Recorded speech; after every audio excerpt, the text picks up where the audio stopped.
keby si možno na opustený ostrov zobrať z vlasovej kozmetiky len 3 produkty, tak sú to tieto. Šampón, keďže neznáša masné vlasy a masné vlasy nechceme, tak 100% tento hydratačný šampón je vhodný aj na dĺžky, aj na každodenné použitie, takže určite tento šampón, bez neho by som sa nezaobišla. Druhý produkt, Livinko, pre ľahké rozčesanie, na výživu a hydratáciu, keďže maska ani klasický kondicionér sa mi už nezmestí k tým 3 produktom, takže tento produkt ma určite zachráni aj na rozčesanie, výživu a hydratáciu. Tretí produkt, Kefa. Mne sa vlasy strašne chumačujú.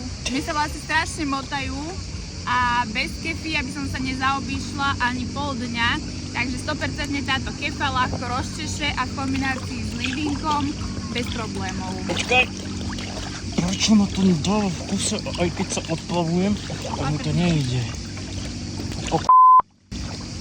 Môžeš.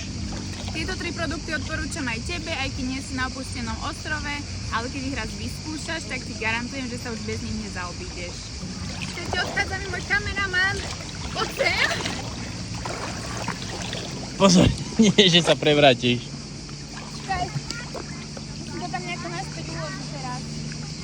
Must